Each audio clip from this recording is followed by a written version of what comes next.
সৌরভ দা, ভাবছি টপ কলেজে core branch নিয়ে পড়বো।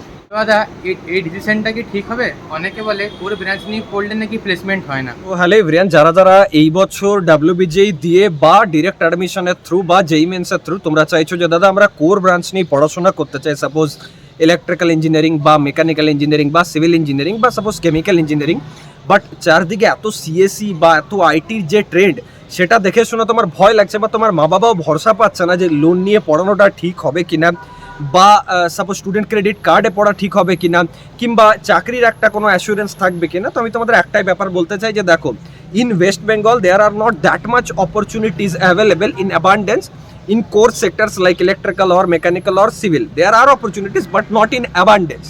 বাট যদি তুমি আউট অফ স্টেট যাও না, তাহলে তুমি দেখতে পাবে যে দেয়ার আর সো মেনি ইন্ডাস্ট্রিজ বা সো মেনি সেক্টরস যেখানে কিন্তু তুমি কোর পড়াশোনা দিয়ে পর এন্ট্রি নিতে পারো of campus as well as on campus. এবার ফ্যাক্টরটা কি হয়, সেই জবটা পাওয়া বা সেই প্লেসমেন্টটা পাওয়ার জন্য একটু নলেজ মানে দরকার হয়। এরকম নয় যেটা আইটিতে ধরো কোডিং তুমি করলে 3 মাস 2 মাস প্র্যাকটিস করে নিলে তাহলেও একটা প্লেসমেন্ট ক্র্যাক করা যায়, সেরকম কিন্তু পসিবল হয় না কোর সেক্টরে। শুরু থেকে যদি একটু ঠিকঠাকভাবে পড়ো, আমি তোমাকে বলছি সেখানে কিন্তু জব পাওয়া খুবই ইজি। আর আমি নিজে পড়ে পর এমএনসি ক্র্যাক করেছি, তো যদি আমি করতে পারি তাহলে তোমরাও করতে পারবে। সিম্পল ব্যাপার এটাই হচ্ছে যে ব্রাঞ্চ নিয়ে পড়ো যেন কলেজটা ভালো হয়।